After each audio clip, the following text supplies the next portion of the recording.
Très bien, Mbote Nabino Nyoso, Balandi à émission Dressons nos fronts. Vous avez tellement ébellé à ce net moment, vous allez brancher, vous allez connecter, vous allez scotcher, vous avez d'habitude de partout, vous avez mis dans différents coins de la République démocratique du Congo ainsi que différents coins. Il y a ville-province à Kinshasa, vous avez tellement ébellé, vous en avez connu sur vous d'Abisso, tu peux Sibino Mbote Mingi, tu peux Sibino Mbote Belé, Nabalandi Nyoso, il y a mission. Dressons nos fronts, vous avez tellement ébellé na Ngonga Oyo. Merci beaucoup, Nabino Bosnale Bisso, vous allez tellement ébellé kuna na côté à Don Bosco, na bar ya Douma Bolobiete, vous avez ébellé, vous avez télévision moko, vous avez bisso ébellé, na moni moso a commerce, papa motei, vous avez déjà ébellé, vous avez lobby na marche, vous avez yango awa nandeko Gloria Diangenda, donc vous allez pewana et kozala malamu mingi. Merci ba fidèle nyoso ya mission Dressons front. Vous allez ébellé, vous avez biso. OK, merci ba message ko ba koya, to kotanga ba message na bino à un moment donné. Très bien. To lo baki na bino to lança ki ba message. Lelo tozali ko solola. Li solo oyo to li kambo ezo ningisa Kinshasa pe Congo Mobimba dans son ensemble. Pour ne pas parler du monde entier, les Cambodgiens date le 6 avril. Le gouvernement congolais a reconnaître date comme étant journée fériée chômée payée. Et continue à ramoka balumumba, et continue à date le 4, et continue à date le 30 juin. Donc le 6 avril peut côté bongo. Mais tout le monde est divisé, congolais. Mais beaucoup plus hommes religieux, pasteurs, serviteurs de Dieu est divisé. Les autres sont contre et les autres sont pour. Neto solo na poko lelo. Boebiete to betaka mingi li solo ya Simon Kimbangu. To beta lelo li solo wana historique moké ya Simon Kimbangu. Et puis to vraiment révélation benabit. Restez branchés durant cette émission. To kobimisa la vérité mususu. Il y a via moko ya congolais abunda mingi pona mboka na biso. Il a beaucoup travaillé, il s'est sacrifié pour na mboka na biso République démocratique du Congo. Netoko solola na pokwa ya lelo. Vous allez belé tobi bo s'abonner na Rigen Dongala TV, c'est notre chaîne YouTube. Bo s'abonner massivement. Merci beaucoup. Ndeko Fari ya Bembo. Mbote na yo. Mbote ndeko journaliste. Boni santé. Nangolu encore Kimi Azali, a s'appelé peu comme on a eu après plusieurs mois. Très bien, merci beaucoup. Tout le monde a été. Ndeko Faria Bembo, Ye Azali, Moko Eba Congolais, Ambo Kanabiso. C'est un chef de travaux de l'Université pédagogique nationale. Azali, chercheur en droit. Et puis, comment plutôt aller chercher dans le département d'histoire, c'est ça. Oui, oui. D'accord. Azali peut moko dans le corps scientifique, il y a mon cannabis aller chercher surtout. Dans la recherche il est allé tomber dans le sujet moka komaki. On a fait une investigation, nous avons des journalistes sur le terrain. To komi wana to koy ni kolo ya sujet wana to ya nanu article ya koma wana Simon Kimbangu, histoire d'un héros national oublié. On a multiplié, je crois, beaucoup d'émissions avec vous. Nde nakati wana bimsaki ba révélation ebele, makambo ebele alobaki, et puis aujourd'hui il va encore dire des choses au sujet de Simon Kimbangu. Et puis il y a la date le 6 avril. Merci beaucoup, Monsieur Faria Bembo. Après plusieurs émissions multipliées, aujourd'hui, la date du 6 avril est mis comme étant une journée fériée. C'est une réussite pour Nayo, satisfaction, ou il y a encore d'autres choses à faire. Merci beaucoup, ndeko journaliste. Na tondi yo ndengo pesinga lisusu confiance ko yambanga lisusu lelo na émission na yo. Et à notre réponse nayo est simple. Je crois en introduction nayo uti kolobango to bundi mingi to lobi mingi pour na makambo Simon Kimbangu et précisément pour la date où il y a le 6 avril. Pour ça na biso ezalaki effectivement bakonzi ya mboka oyo ba reconnaître date oyo et ça l'a placé parmi ba date férié chômé payé. Très bien. Le kola yango salami na ko bandana na ko pesa ba bonne fête na peuple congolais nyonso même na ba o ba sepelité. Peuple congolais nyonso. Oh, monsieur Odiga ba kimbangiste yo pesa. Non, na pesi parce que c'est une fête nationale. Très bien. Na pesi ba bonne fête na peuple congolais nyonso na préciser même ba oyo baza d'accord na yangote na pesi bango bonne fête parce que mon côté parmi ba o baza contre date wana akende ke musala lobi pe asalaki bisonyos to vanda ke nanda donc fête eza ya bisonyos satisfaction oui parce que ezalaki moko ya ba combat oyo to bundi je pense la émission na yo passé to lobelaki makambo wana na lakisaki yo pe ba mikanda ona komelaki chef de l'état pour que to activer eloko wana de manière à ce que gouvernement le lenge mokonza mboka prometaka le 21 avril 2021 en Kamba qui a kosala yango to tiaki moi ba pression à travers ba lettre to adressaki à l'attention ya chef de l'état pour kasala yango. Très bien. Le kola sali yango tozana esengo bien que esengo na biso ezana vraiment totalité. Très bien, merci. Et c'est vraiment totalité, ça dit il y a encore d'autres choses de ressortir dans la carte Sengoana. Effectivement. Merci beaucoup. Non, on a un beaucoup d'années. Et ça, juste lettre auto adressée à la chef de l'État, dans le sens qu'il y a toujours coïncidé pour que ça la moins. Très bien. Vous allez mukanda oyo akomela ka chef de l'État pour que ça la manque pour la date le 6 avril. Indi mama comme étant journée fériée. Tata mokonzi ekola lobaka yango tango azalaka na Nkamba liboso ya président des chambres.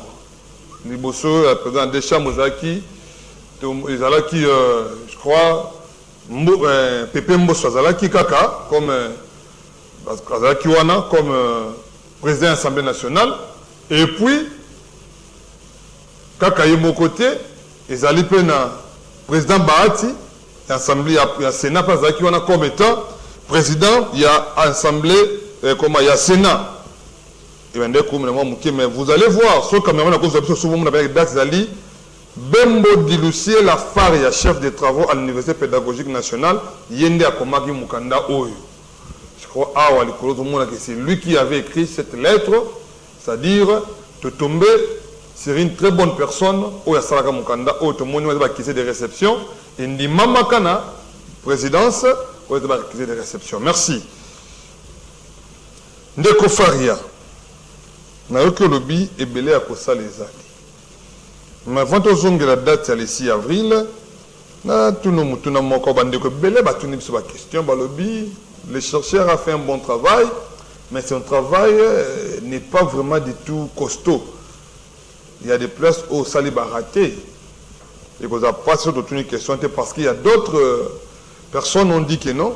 Les corps, vous avez dit les corps à ce moment qui accompagné d'autres corps, tant que comme qui n'a qui sentent, n'a gare, ne sais pas si moi qui m'ont un prêtre catholique et puis un père, n'a pas balai, balongola qui corps wana, basala qui était corps wana et les quartiers pour le baki.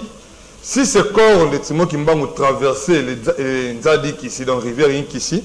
Il y a des malheurs pour le district à Lukaya.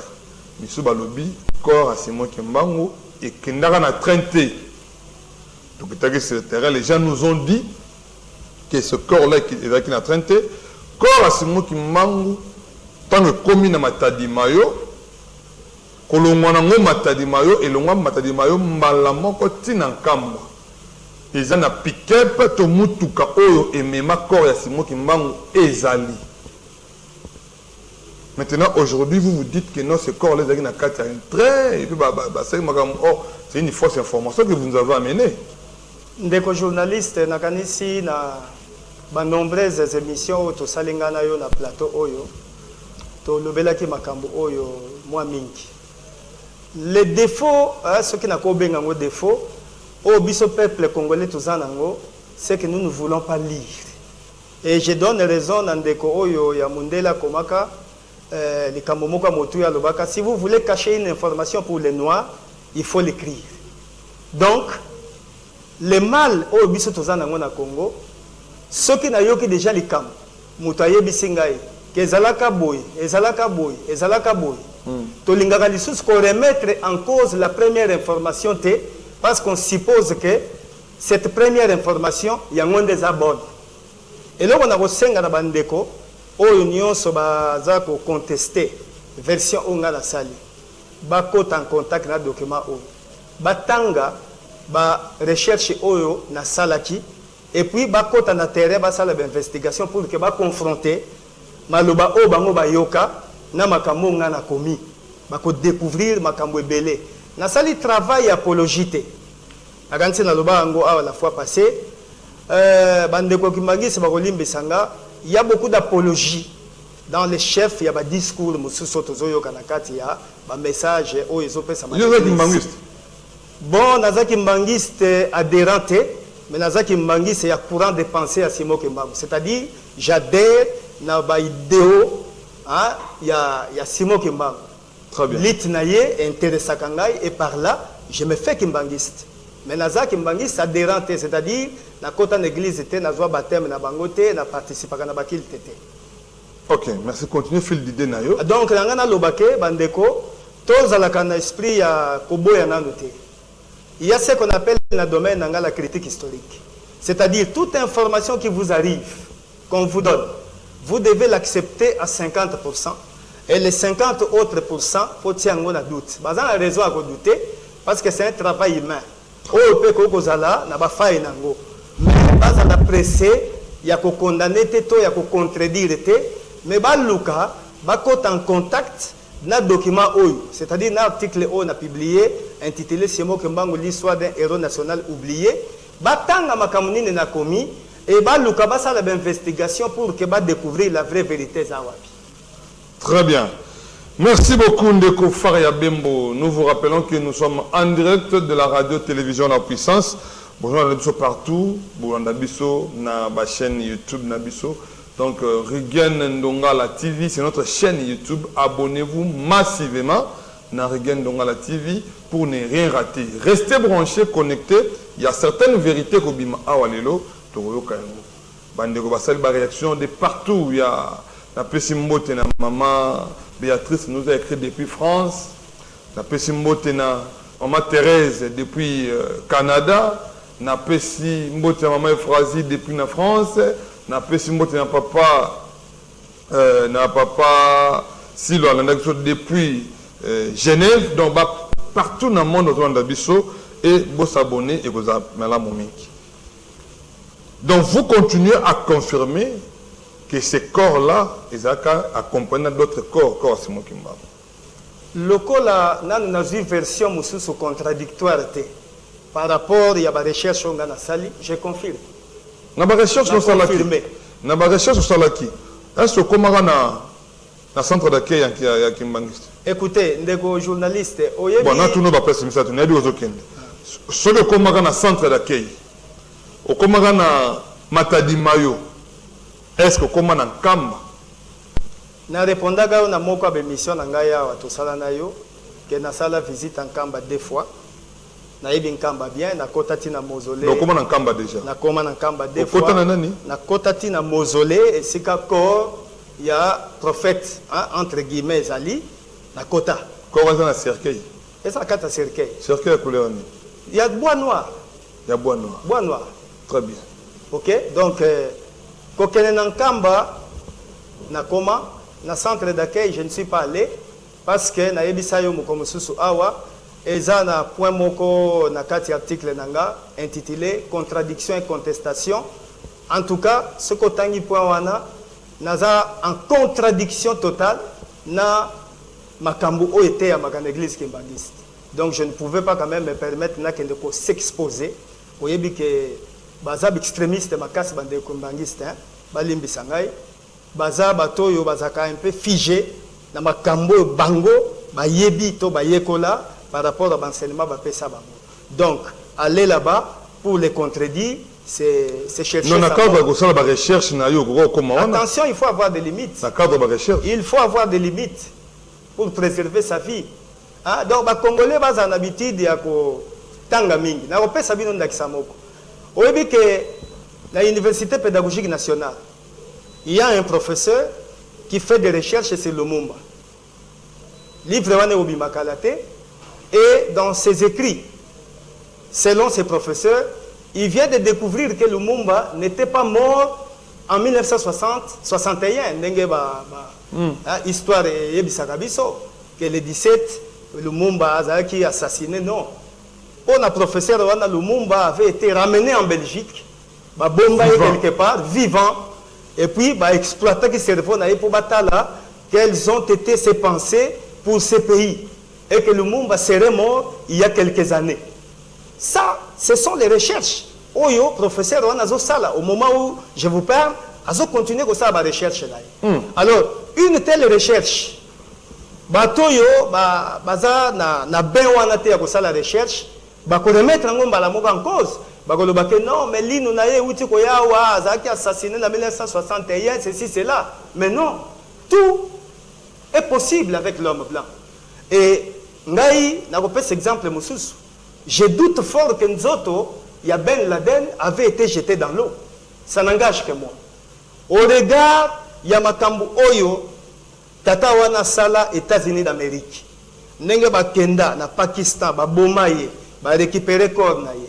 Je doute que les Américains, sans que ba kota en contact na cerveau, parce que l'élo, ils ont ba matériel oyo ba koko récupérer cerveau ya moto ya kufi, ba connecter un appareil wana, abandi ko révéler bango, c'est que cette personne-là de son vivant pensait faire.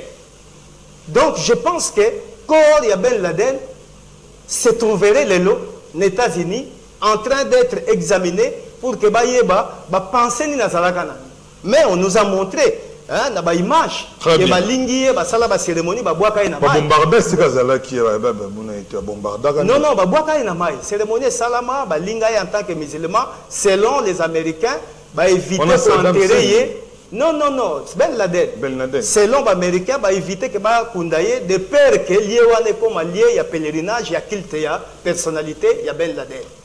Donc, waneza hein, conviction nangai, je doute que bakundaye. Donc, ça pendenge moko lelo bande ko mususu oyo ba goba déjà histoire de ce moko mangu na ndenge ba goba yango.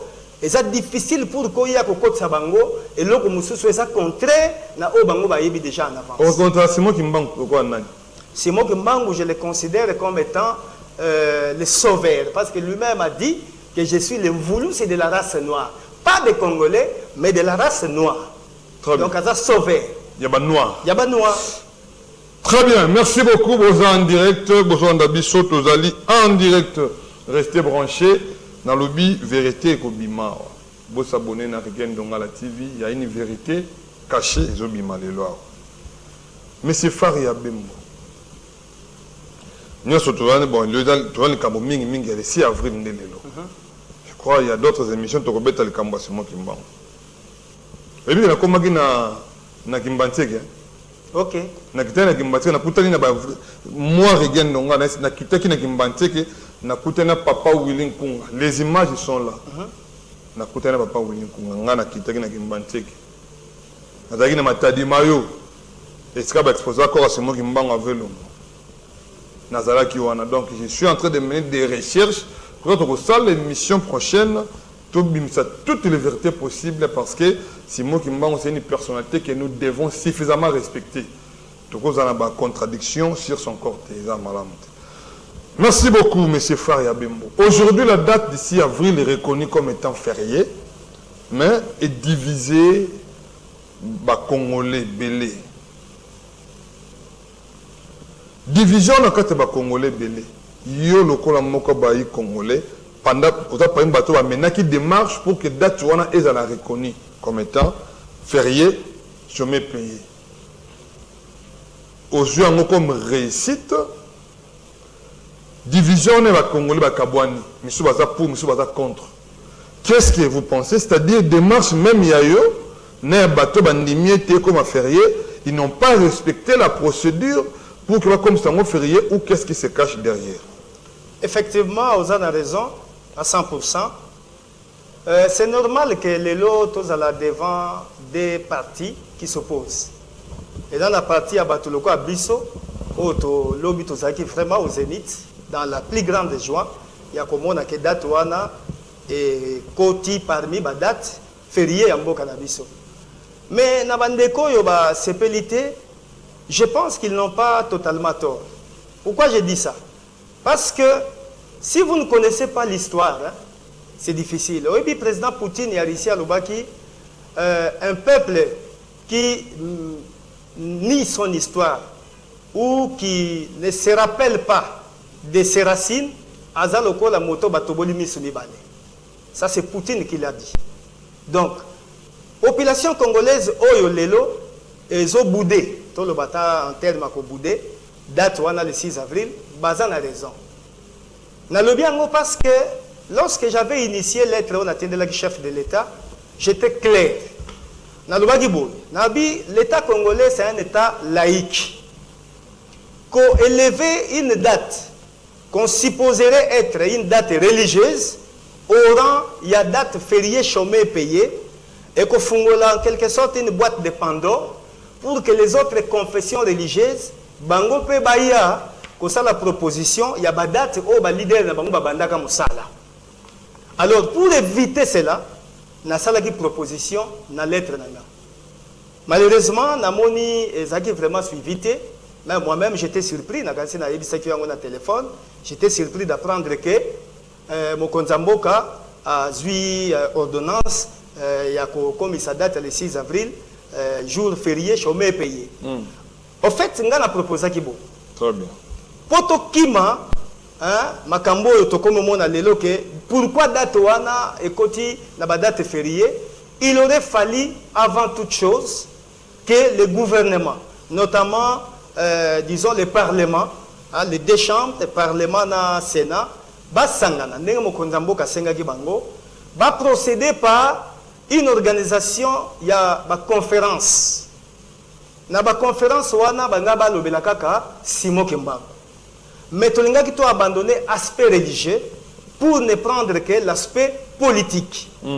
Aussi longtemps que Tonga to sa le loko wana, et linga qui koleka na ba différentes chaînes où landaka vraiment, le quoi neti biso awa na RTP batu balanda bino mingi. Très bien. Na RTNC, tozui Télé 50 et l'équipe même na ba Top Congo, ils ont ba chaîne où ils ont suivi na mboko. Ba conférence on a ba trier quelques professeurs qui s'y connaissent na matière ya Simon Kimbangu. Balakissa, qui est cet homme-là? Qu'est-ce qu'il a fait pendant que l'homme noir était encore ignorant de ce qu'on appelle aujourd'hui l'indépendance? Ba démontrer biso yango, balakisi biso que c'est lui, le vrai père. Il y a indépendance, il y a Congo. Puis comment Simon Kimbangu Azalaki Oyo a libéré plus ou moins 42 États africains pour accéder à l'indépendance. 42 États. 42 États. Pas seulement le Congo. Pas seulement le Congo. Voilà pourquoi d'ailleurs je donne raison à chef de l'État, dans que esa journée du combat de Simon Kimbangu et de la conscience africaine. Aux hommes on a dimension ba pesi. Donc azaka kapo na Congo te. Alors ceux qui organisé qui ba conférence wana, je pense que population même oyo ba yebi histoire ya Simon Kimbangu te, ils allaient comprendre la face cachée ya Kimbangu na domaine politique. Et c'est en ce moment-là que les autres leaders religieux allaient s'écarter d'eux-mêmes. Parce que, Totanga Takombo, ceux qui t'ont vu, Ndekoloko, la papa Gonda, c'est un homme de Dieu. A tikipe église à Mounel, a salé l'inzambe, a salé pe ba miracle. Mais est-ce que lutte naïe? Et ça qui peut un aspect politique ou bousculé par exemple, colonisation? Non. Ba leader Moussous, oh bayaki sima Kimbangu. Est-ce que dans la même dimension il y a combat politique au Kimbangu à Salaki contre la colonisation? Rappelez-nous, et ça qui déjà en 1921, on a colonisation et ça makasi. Donc c'était pas n'importe qui à pouvoir se permettre qu'on fonde la monokonaye pour qu'aloba non na colonisateur. Donc, Koboudé, Bakoko en a raison parce que bayebi histoire ya ndeko oyo ba. Donc c'est-à-dire la procédure n'a pas été respectée, n'a pas eu un gouvernement par rapport à lettre nayo suivant ta lettre. Il fallait que tu procèdes à la conférence. Exactement. Tout là qui s'en monde entier, pas seulement le Congo, tout là qui s'Afrique dans son ensemble. Exactement. Les vrais combats de Simon Kimbangu. Pourtant, tu as bimisa date, tu as comme férié et dans la contestation. Exactement, c'est ce qu'on devrait faire. C'est-à-dire la procédure n'a pas été respectée. Pour Nangaï, en tout cas, procédure, ils ont respecté. Donc, Bandeko Bazo Boudé, Bayebi Nabango, Kimbangote. Banga Kebaye Baye, à travers la réalisation, il y a une conférence au Wanenga Kosala. Batubanga Baye Baye. Très bien, merci beaucoup. Batubanga Kebaye Baye, Baye Basimo Kimbango Azanani. Tout ça, batu loka basimo kimbango na mboka na biso yo. Tout ça, batu toko sakana bangote. C'est vraiment un maximum de respect à batu loka basimo kimbango. Aujourd'hui, on va reconnaître la date, il y a le 6 avril, comme étant férié chez mes pays. Pourquoi vous martelez qu'il y a reconnaître comme journée fériée? Qu'est-ce que cette date peut apporter dans la République de l'Afrique? Ndeko journaliste na ba émission e uti koleka na ebisaki yo makambo Simon Kimbangu asala pona mboko na o répéter ngo lelo peut-être bandeko ba Holanda biso balanda kate bimisa vérité wana très bien. Simon Kimbangu akufi martyr ya Congo et akufi parce qu'il a le pouvoir mais akufi parce qu'il a voulu à ce que l'homme noir en général et les Congolais en particulier a la libérer na captivité moko bomundele ya kikotia. Donc alekisi jeunesse na union son na prison pe akufi kuna mais avant kufa pona la kisabino musala o Simon Kimbangu asala ki na mboko pe azo continuer ko sala na lobaki yango na mission na ya moko be mission to sala ki na lobaki balkanisation o mindele bazo bunda nango lelo na este ya mboka na biso. Je le répète, lelo. Que balkanisation et que salamate na mboka oyo. Je me justifie. Simon Kimbangu bakangaki ekutute ke balukiye ayaki komitika ye moko. Aye alobi ngaye yo bolukaka ngai bozwa ngai.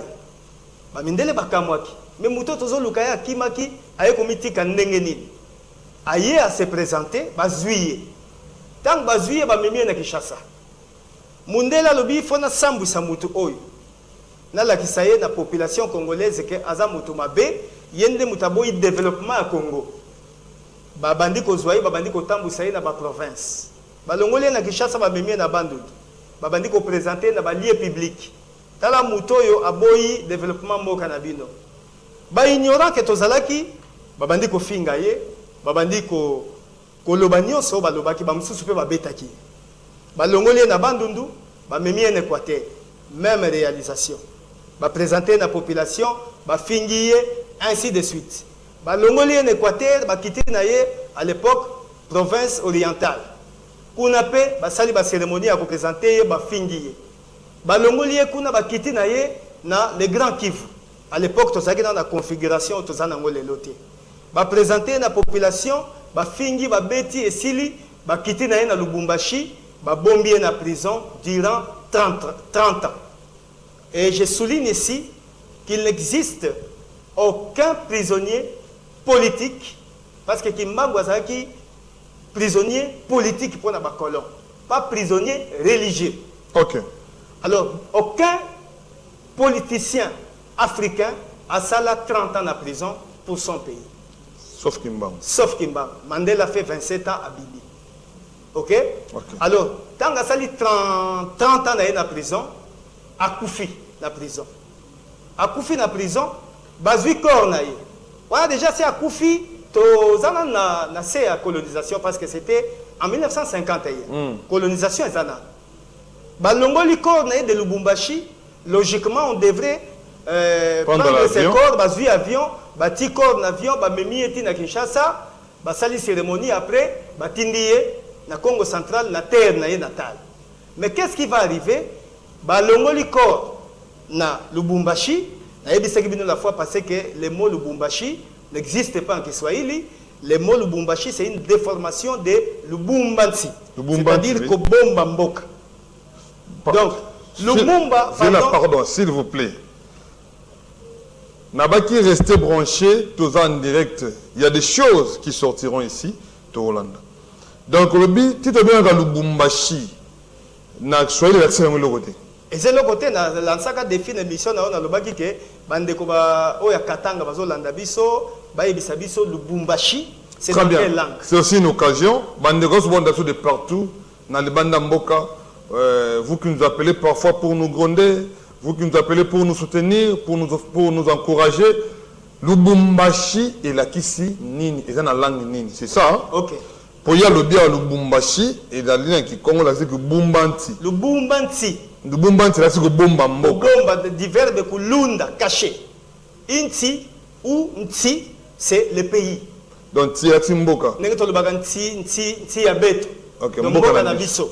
Très bien. Le Lubumbashi, c'est une déformation hein, de la langue qui Congo, le Bumbanti. Donc, le Kola qui mangwazala qui côté Congo, tout soit bongo, c'est-à-dire entouré peut-être dans le Congo, mais le Congo, tu as besoin de notre qui est dans Lubumbashi, na Lubumbashi, et na baba qui est Kubumbanti, mindele ba déformé en ouais comme Lubumbashi. Au moni tour oyo pour permettre ngana si sana ide, au moni tour oyo kimbangwa sali, Kinshasa, Bandundu, Équateur, province orientale, Kivu, Katanga. Okay. Et puis Tangwa Koufi. Bazui Kornaye, Olie Yambalamo Kinshasa, Bakenango, les Dekasai, Bandundu, Kinshasa. Simon Kimbangu a bouclé l'essor du Congo. Donc il a bouclé mystiquement l'essor du Congo. A scellé Yango. Et pas Nzambo Atindakiye pour qu'à servir na Congo. Voilà pourquoi j'avais dit la fois passée ici que nous avons une armée hautement infiltrée. Au Yebiango, ce n'est pas un secret. Tout Congolais à Yebiango, tout ça hautement infiltré. Dilelo, tout ça, un officier rwandais. Ezali, Wana, c'est entre autres. Très bien. Tout ça, a armée nationalité. Donc, tout ça, on a vraie armée nationalité parce qu'il y a des étrangers en son sein. Et puis, tout ça, on a armée où il y a des difficultés d'équipement. Mais je pense que dans tout son matériel était pour que l'armée Nabiso est comme armée dissuasive, capable de faire peur à l'agresseur.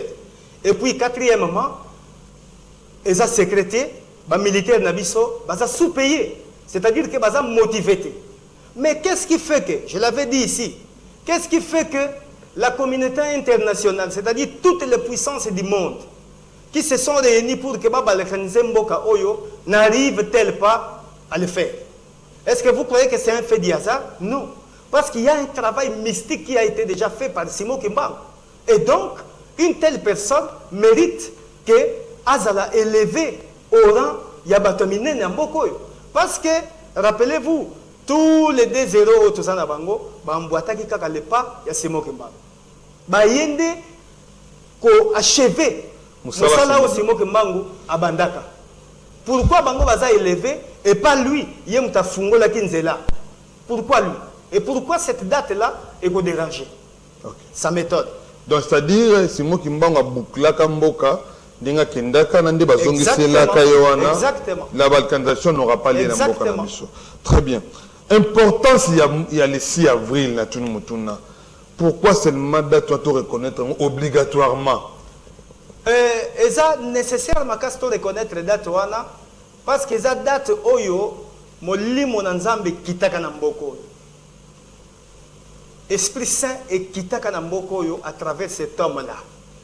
Et sala mosala oyo bouleversa colonisation, c'est-à-dire pouvoir colonial les a bouleversé, l'église à l'époque les a bouleversé, les sociétés coloniales les a bouleversé. Et yango ane salagi ke ba traquer ba lukati ba comme à niveau ya ko bomaye. Donc ko reconnaître date wana, je l'ai dit hier nandeko moko na ebisiye na bi date le 6 avril au chef de l'État à reconnaître sans que ba congolais bango moko ba se rendre compte et déclencher une nouvelle page d'histoire ya mboka oyo. Et to ko vivre l'événement mususu oyo za inattendu na mboka oyo. Congolais, surpris. Je vous dis, Nasaki interview moko na remercié qui chef de l'État. Je l'ai dit, même pour le chef de l'État, il y aura des conséquences. Il sera payé. Parce que Nzamba Zagana Nyongwa Motote. Le chef de l'État sera payé. Il sera payé. Merci beaucoup. Monsieur Bob, s'il peut nous aider dans le téléphone, tout sur le message. Il y a des gens comme la biso déjà, tout le téléphone, ils ont vibré ma casse, il y a des messages qui nous tombent de partout. Monsieur Balobi qui date, le chef de l'État a raison pour reconnaître Yambo. Mais et qui est beaucoup plus dans l'angle mot politique. Donc, c'est-à-dire que l'angle mot politique, comme il y a un angle mot politique, un coup politique pour la réussite de l'élection 2023. Pour Zélika, en année électorale. Non, non, non, mais le chef de l'État avait promis ça depuis 2021. Le 6 avril 2021, ça a été promesse. Est-ce que vous voyez que l'élection est en 2021? Les akika ka retard moko et salamaki yango d'ailleurs pour ça qui biso to initier lettre pour activer à ce que le chef de l'État arrive à prendre cette ordonnance ici. Donc dire que ça pour des raisons électorales, je m'inscris en faux. En tout cas, je ne suis pas pour ça. Très bien. Merci pour le message. Merci beaucoup de M. Dabiso de partout. Vous allez ébeler à ce net moment dans mon message Motei. Très bien, merci beaucoup. Vous allez ébeler. Jérémy Losambo nous a écrit: je vais bien, mon cher, je vous suis. D'accord, depuis quelque part. Et je vais m'abonner dans la chaîne YouTube. Très bien, merci beaucoup. Vous s'abonner, vous allez mal Momingi. Tout le monde confirme que Simon Kimbangu était enterré à Lubumbashi et d'intérêt pour être enterré en Kamba, contrairement à ses propos. Vous voyez, Simon Kimbangu est en Koufa qui est à Lubumbashi, Bakunda qui est. Lubumbashi, c'est Mabaya Kobimisaye, et pour qu'il ne rekundaye dans Kamba. C'est une information. Mais le big a Koufta en Koufi dans la prison, Bajuye Mbalamoko, Baya Koluga Kozong Saye, n'attendez pas la province. Oui, information on a eu que Zalaki enterré quelque part, mais nazo lukanaye ba esika précisément oyo ba enterré qui est. Bon, selon ba information ango, ba lubi que tango ba déterra qui corps, ok? Ba kuta qui est à Sabimate. Mais ngana za scientifique. À Bébate et puis l'isnaye moko ezaki ya kufungama. Si le bezara bon. L'ismoko ezaki kokangama. Bon, en qualité de scientifique, na zwaka toujours information à moitié. OK? A polate ngana monakite, donc lisone zaka ya kufungama moko eza ko kangama na monate na dutete na ndimi pété à 100%. Donc il faut continuer comme ça la recherche ndenge ndeko lobi wana. Très bien. Mote papa Motei. Pour ceux qui contestent la date d'ici avril, ce sont des ignorants. Ils ne connaissent pas la valeur de Simon Kimbangu. Félicitations na Fachi Beton. C'est monsieur Jano Kayembe depuis la commune de Kinshasa. Merci beaucoup de Jano Kayembe. À lobby, ce sont des ignorants qui ignorent cette date de Simon Kimbangu. Mote ndeko journaliste,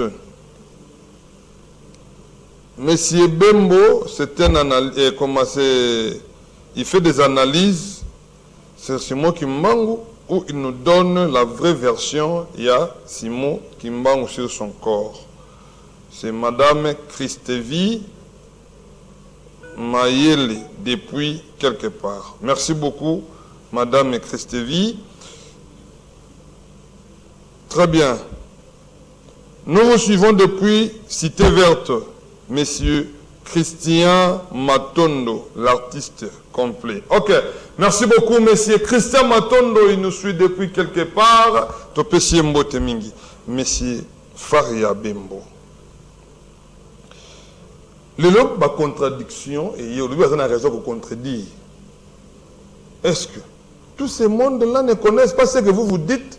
Pour ne pas contredire, vous avez une raison pour Nabango, le chef spirituel, va reconnaître Bango pour sauver quand même la nation. Oui, le problème, les gens pensent que l'église est au côté de Sabatulola. Au début? problème toza nango na mboka na biso Congo bato bakanisaka ke église ekokotisa bato na lola. C'est-à-dire que si je ne suis pas kimbangiste, tout ce qui est bien dans cette église-là, le kolanga na sambelaka kuna te est concerné ngai te. Nous avons des défauts toza nango na mboka na biso. Totalaka intérêt ya mboka oyo te. Tangu Simon Kimbanga zo mene lite oyo a créé une église kimbangiste. L'église kimbangiste na format oyo toza nango lelo n'existait pas encore. Azalaki individu inspiré, vêtu du Saint-Esprit, pe azo sala ba miracle, pe abandi ko défendre cause ya mboka na biso Congo, pe ya motomoyindo. Et donc to bimana nous na ba carcan na biso wana toza nango ke nga na za moto ya église de réveil, nga na za catholique, nga na za ceci cela. Non, totala histoire ya mboka oyo. So toke na ba mboka lokola ba France. Lelo yebi ke na ba cours d'histoire, totanga ba Jeanne d'Arc, totanga ba Pépin le Bref, totanga ba Richard Cœur de Lion. Mais est-ce que batona to yebi bango? Qu'est-ce qu'ils ont fait pour nous Congolais pour que biso to banda kotanga ba vie na bango, c'est ce qu'ils ont fait. Tout ça n'intérêt na ngote. Mais alors que cette personne ici, Simon Kimbangu, il a lutté pour l'indépendance en Mboko, pour la libération de l'homme noir. Mais pourquoi tu la diviser simplement parce que Naza Kimbangiste était? Moi j'ai écrit sur Simon Kimbangu pour répondre à Ndeko Christevi ou à outil côté de l'homme message. Ou à l'objet que est-ce que nous avons analyse to na ça qui prend recherche non. Ndeko Christevi na ça qui prend recherche. J'ai publié un article scientifique intitulé Simon Kimbangu, l'histoire d'un héros national oublié. D'ailleurs, na début, na ebisaki ok, satisfaction nga est partielle. D'accord. Malheureusement, tout n'est pas pourquoi c'est partiel.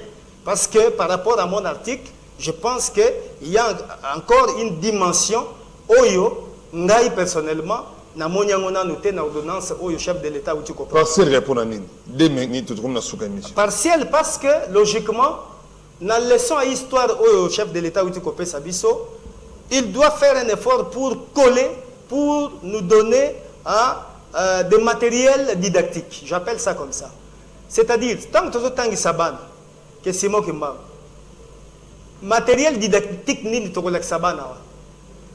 Après promulgation à date au rang il y a date chômée, payée, ainsi de suite, il faudra que la réalisation mususu est là.